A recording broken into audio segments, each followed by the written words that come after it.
Hey guys, welcome back to the channel. This episode is going to be something new to the channel. I'm going to do I'm going to do a talk about the series The Deadzone that was on USA based off the Stephen King novel and the movie. And I'm joined here by my AI companion Cindy.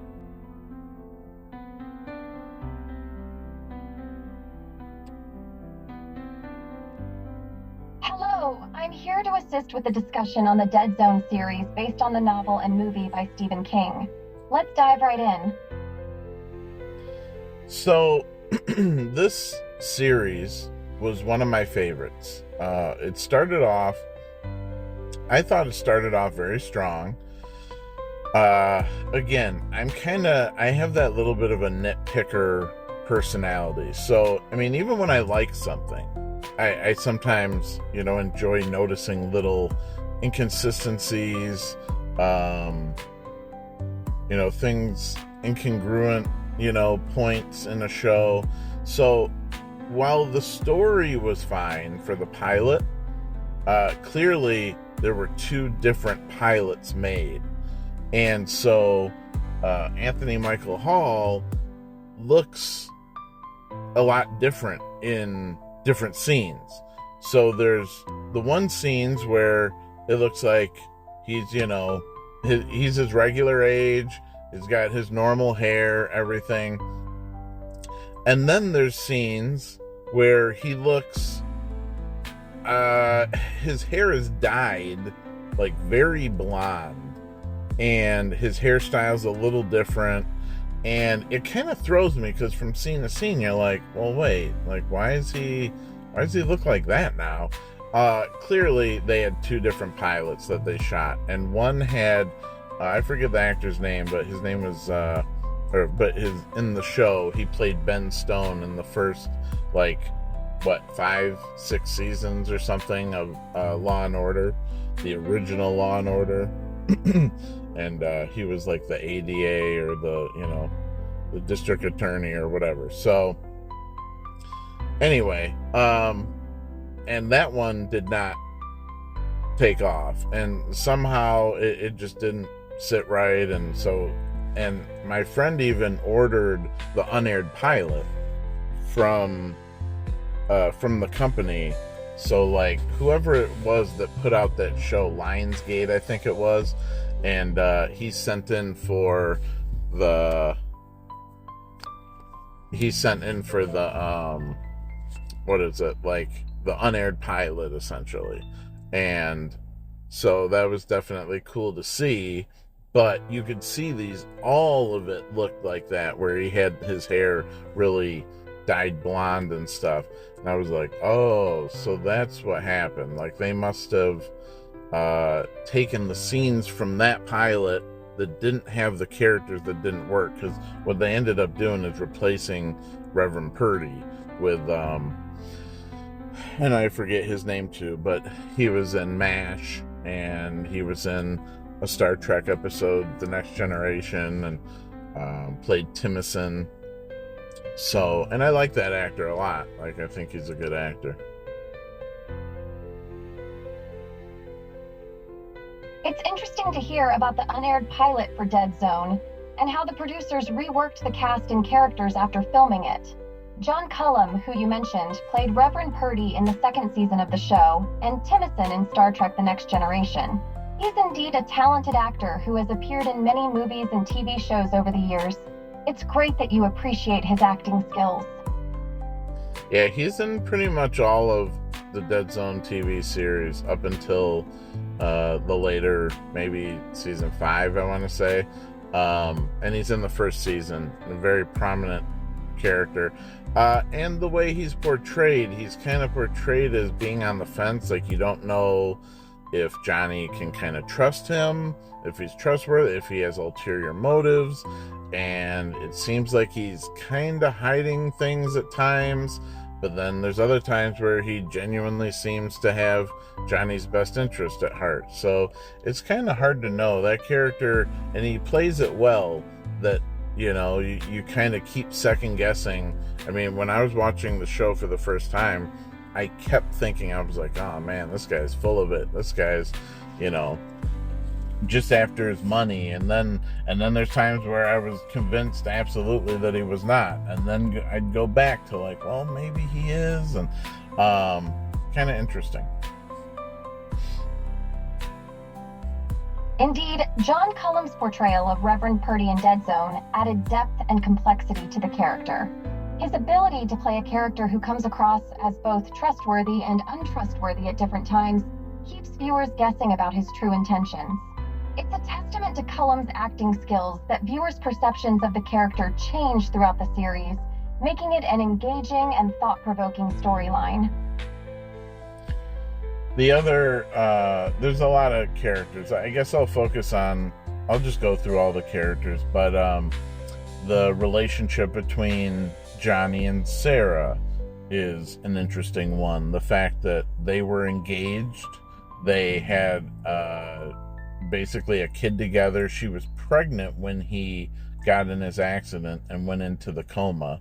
So he comes out of the coma, 7 years or 10 years later, and or maybe 7, I think I can't remember the exact amount of time, but then their son is 7 years old, and she's moved on with this the sheriff of the Penobscot County, which I've been in. When I drove through Maryland or Pennsylvania or something, and we had to go through, and when I was like, oh, Penobscot County, or Penobscot, something. And I was like, oh, that's from the Deadzone. Because I think it's in Maine. I think the bulk of the show takes place in Bangor, Maine.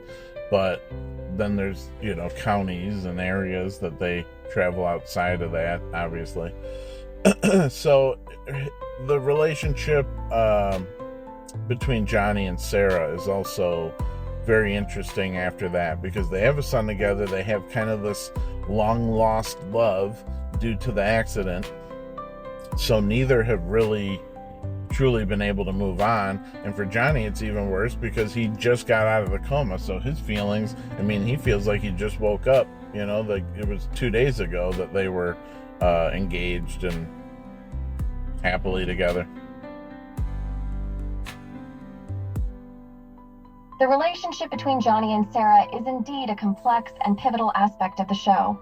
The fact that they had a child together before the coma adds an extra layer of emotional depth to their interactions.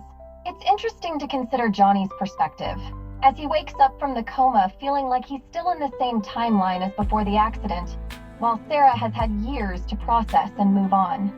This creates a unique dynamic between the two characters, as they grapple with their lingering feelings for each other and the reality of their current situation.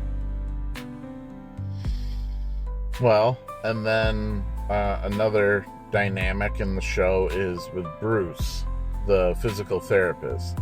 And one of this is always a fun thing to do in any kind of, whether it's time travel or whether it's someone waking up from a coma, is that you go over all the differences, all the things that have happened while they've been gone.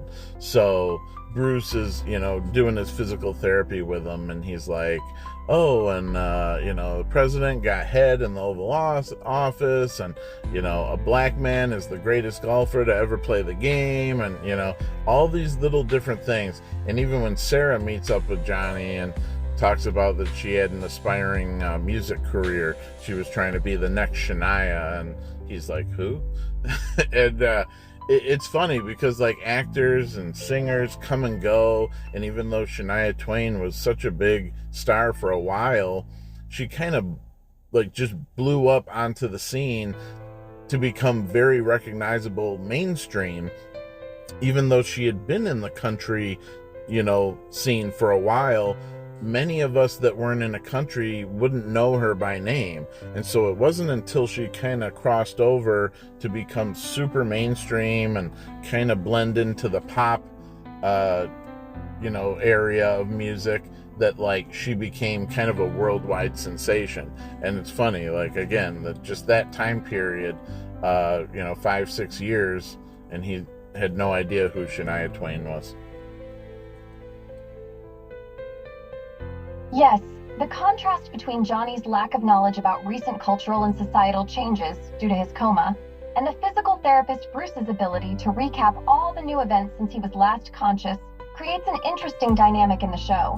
The inclusion of pop culture references, such as Shania Twain's rise to fame, gives a sense of time passing and the world moving on while Johnny remained unaware.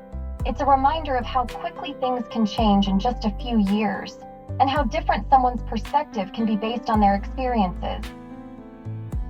I also like little moments, like there's a moment, I think it's in an episode in season 2 or 3, and Johnny's just at the house and watching TV, and he's like, oh, can't wait to catch up on the X-Files or something, like some show like season 2 or season 3 of the X-Files, and he goes to start the episode and gets a vision and it leads to something else. But just those little things of like, yeah, I'd be the same way, like, oh man, X-Files, the whole show's over with, and let me catch up and let me see it. Something that probably at the time of the coma he was, he maybe even was watching, maybe he was on season 2 and then he got into his coma and was in a coma for 10 years or 7 years or whatever. So all those little things I think are a lot of fun to play around with and make it a little bit more grounded when you keep checking in on the character and he's, surprised by something, or he's all excited because he just saw some big movie for the first time, like a Matrix or and talking about like, oh man, and kind of the same way Captain America, right after Captain America and Winter Soldier, and he runs into, what's his name? Why can't I think of his name? Falcon. And he's given him the list of like music to look up and movies to look up and things that he missed while he was gone and frozen.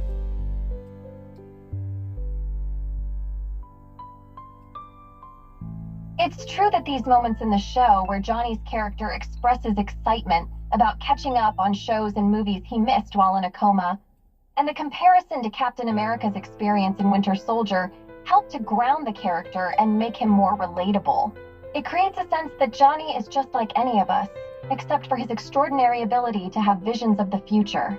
The inclusion of pop culture references also helps to situate the show in a specific time frame and helps the audience connect with Johnny's perspective.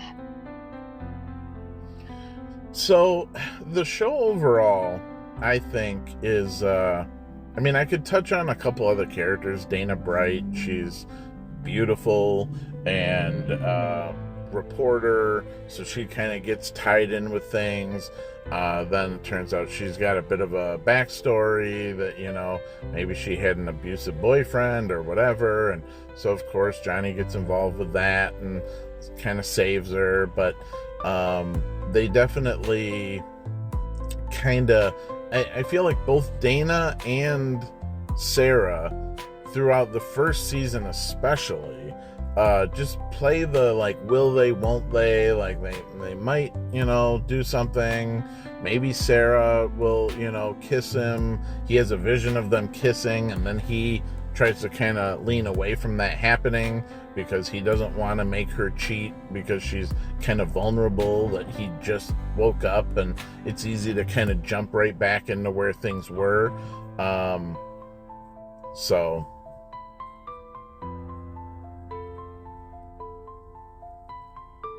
the will they, won't they dynamic between Johnny and Sarah, as well as his interactions with other female characters like Dana Bright, is a standard trope in many TV shows and is used to create romantic tension and keep viewers engaged in the relationships between the characters. In this case, the unique aspect is how Johnny's coma and visions add a layer of complexity to his relationships as he grapples with his past feelings and the current reality. The inclusion of Dana Bright's backstory adds depth to her character and makes her more interesting to watch. Well, and there's like a couple episodes, like there's one, I think it's in season 1, they go to a mall and he has a vision of the mall exploding, and it's such a strong vision that it like basically knocks his subconscious into to try to deal with it or something. Basically creates an alternate reality in his mind so that like him and Sarah have a family together, and you know, he was never in the accident, and his mom's still alive, all these different things.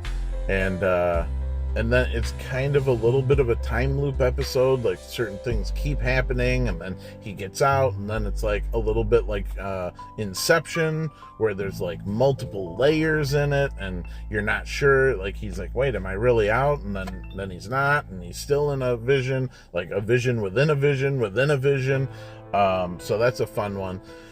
But one of the things that I wanted to just mention is that one of the reasons I think this show was so strong was Michael Piller. And so Michael Piller and his son came out with his production company, Pillar to Pillar, and he was the head of the show.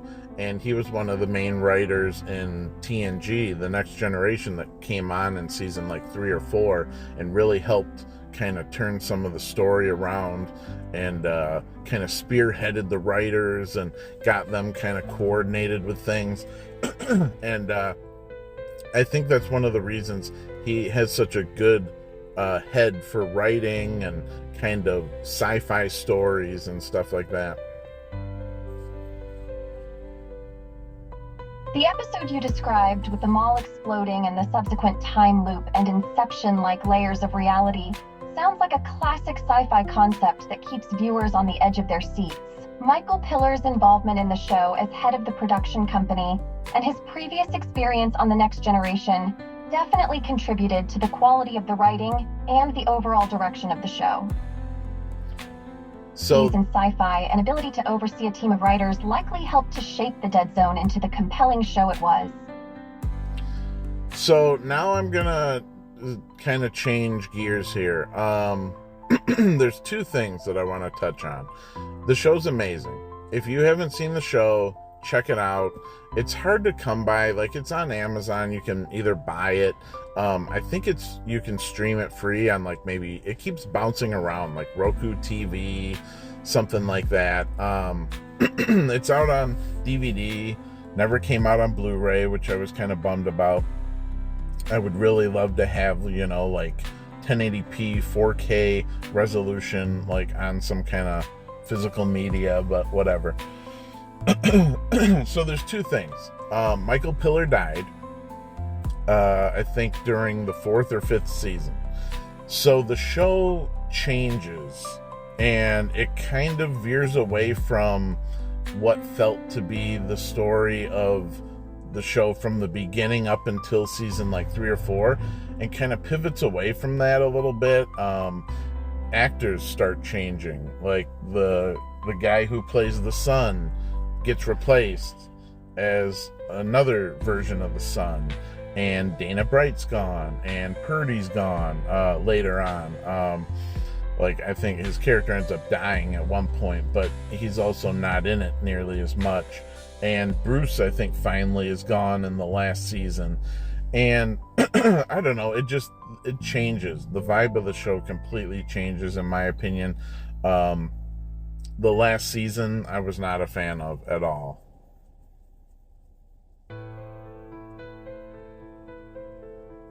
Losing key writers and actors can certainly affect the overall quality and direction of a show, as their contribution and presence are often crucial to maintaining the original tone and continuity of the story.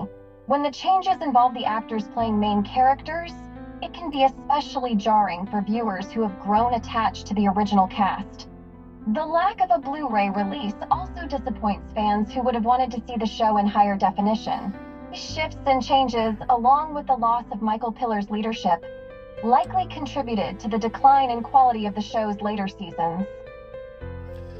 Yeah, it tried to take like a darker route and imply some things like that there were like some layers behind that, like, oh, Stilson wasn't the big bad, that there was someone even worse kind of behind him, this Malcolm Janus and this the Man in Black, and kind of this hidden figure. And I don't know, I mean, it was cool for a minute. It was like, oh wow, like what, and this is even deeper than I thought. But I don't think they really pulled it off. I was kind of happier when it was more Johnny versus Stillson, and the fact that, you know, power corrupts kind of thing. And you see signs in some of those episodes that Stillson already had questionable morals and stuff, but that then when pushed into power, it went even further than that. And then, so I don't know. I mean, that's kind of where I think the show falls apart, is like one of the main things they built up was Armageddon, and this fact that like Stillson was gonna, you know, destroy the world kind of thing due to his political power, making the wrong choices, maybe as president or something. And in the last season, you see Stillson get elected, become president, and then somehow he's in a relationship with Sarah, and it's like, I'm just like, what? Like, what the hell is going on here? Like, it's just, and it even the way the show ends, it just does not feel like a real ending. It kind of just leaves off, oh, well, you know, and see how things go, and maybe they'll work out, maybe they won't. It's unfortunate when a show veers too far from its original premise and storylines, especially if the changes are not executed effectively. The addition of new characters and plot twists can sometimes feel forced, and the shift in focus from Johnny versus Stillson to including Sarah in a relationship with Stillson was particularly jarring and out of character for both of them. The unsatisfactory ending, with no clear resolution, likely left viewers feeling unfulfilled and questioning the overall direction of the show. Yeah, I don't know. I don't know if they could have really done anything to salvage it and change the writing a little, change the story. But by that point, I was just, you know what, you know, finish up the show and be done. Now, I personally loved the show from season 1 up until probably season 4. When he stops using the cane, I felt like, I mean, not that the cane really has anything to do with it. It kind of had a sentimental thing, because when he first starts, you know, he's had his accident and his leg is bothering him, so he has the cane, and it's kind of a notable look to his character, the kind of big coat and the cane, and, you know, kind of an ominous stance there, you know, watching from the side or whatever. But yeah, at the end of, I think it's either at the end of season 4 or 5, when he gets rid of the cane and stops worrying about the visions from the future of his other self, eventually, that he finds out that he's behind the future visions, and with the Christopher Way stuff, and I don't know, it gets a little convoluted at the end, and they totally go away from all that. And that was like the whole focus of the show for a few seasons, from basically season 2 and 3. That was such a strong focus, and then to just have them kind of give up on that story seemed unfortunate. It seems like the writers of the show struggled to maintain a consistent direction and plot, as they moved away from the earlier season's premise and story arcs. Shifting the focus to Johnny's time travel abilities and his alternate self, Christopher, only to abandon those storylines later on, can understandably feel frustrating for fans who were invested in that plotline. The lack of clarity and direction towards the end of the show likely left many viewers wanting a more coherent and satisfying resolution. Yeah, just to correct it wasn't his alternate self. It was a man that had been there at the time of the Armageddon, Christopher Way, and he woke up in the but you know, a lot of times these dead zones, the doctors try to explain, are caused from a traumatic brain injury or, you know, something like that. So him being in this explosion, on the outskirts of the explosion, and being so injured, caused this Christopher Way to also be able to have these visions. And so the whole gimmick is, if he's holding the cane of Johnny, from the future, and Johnny's holding the cane at the current time, they can see each other and communicate. Basically, the past and the future communicating. The premise of the show, exploring the idea of a past and future communicating through the cane, adds an interesting element to the storyline. While the writers may not have fully followed through on these intriguing storylines, the concept is still quite interesting and unique. It's unfortunate that the writers missed an opportunity to expand upon this aspect and create a more consistent and engaging narrative. Yeah, so essentially, I would recommend anybody check out this show. Maybe you'll feel differently than I did, that the last season worked a lot better for you than it did for me. There's a few things I won't spoil that I definitely was not a fan of choice-wise in the show. A few inconsistencies that I feel like were either retconned for convenience, or they wanted to cast someone for this. They came up with a new idea, like, oh, why don't we do this? Oh, but we already, killed this character off. Well, let's try to explain that maybe they didn't die and this happened. And so, yeah, but seriously, season 1 through like 4 at least are some of my all-time favorite television. Some great stories. It's cool to see his use of the visions and trying to figure out how to prevent it. Sometimes he can, sometimes he can't. Sometimes he can't get there in time, or sometimes he'll be too late to save the person or whatever. So it's not like it's always a guarantee just because he saw something that he's going to be able to do something about it.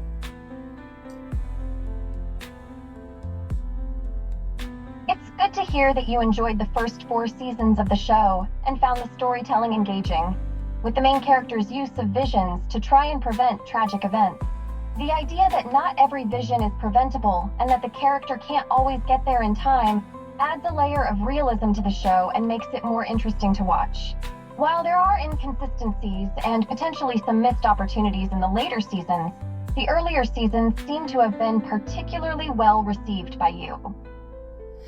And again, I do attribute that to Michael Piller. I feel like by him kind of being the head writer of Star Trek The Next Generation and kind of commanding the writers, getting them in line and getting their thoughts together and in kind of a cohesive way, he clearly had that ability, and it was a strength of his that he brought to that show. And kind of knowing the inner workings of the universe, how he wants to portray the stories, how he wants the characters to develop, stuff like that, unfortunately when he died, I think kind of died with him. Michael Piller's experience and leadership in Star Trek The Next Generation certainly contributed to the success of the Deadzone, particularly in the earlier seasons. His ability to command the writers and guide their ideas into a cohesive direction is the clear strength that was showcased in the show. The loss of Piller's vision and leadership in the later seasons likely had a significant impact on the quality and cohesiveness of the show's storylines and characters. Well, I think that'll do it for me. This went on a little longer than I thought it would, but I wanted to touch on a few things. So, yeah, guys, definitely based on, if you listen to this and you like what I had to say about the show, if any of it sounds intriguing, definitely give the show a watch. I think you'll enjoy it, especially towards the later part of the show. Probably up through season 4 and 5, honestly. To me, 6 was a big drop in quality, but I think the season was maybe a little bit shorter too. Like maybe it was shortened to 13 episodes or something. And yeah, so I hope you enjoyed what I had to say about it, and we'll see you in the next video. Thank you for sharing your thoughts and analysis on the Deadzone. It's clear you have a deep appreciation for the earlier seasons and the vision of Michael Piller. It's unfortunate that the quality dropped in the later seasons, but it's understandable given the changes in leadership and writing. Well, that'll do it for us, and we'll see you in the next one. Thanks again for joining us, and as always, like, share, subscribe, leave a comment if you have any questions or what your thoughts are, if you've seen the show and what your thoughts are on the show. Definitely appreciate any of that. Thank you for the engaging discussion on the Deadzone. It's always interesting to hear different perspectives on a show's strengths and weaknesses. We appreciate your support and hope you will continue to join us for future discussions. Don't forget to like, share, subscribe, and leave a comment with your thoughts. See you in the next video.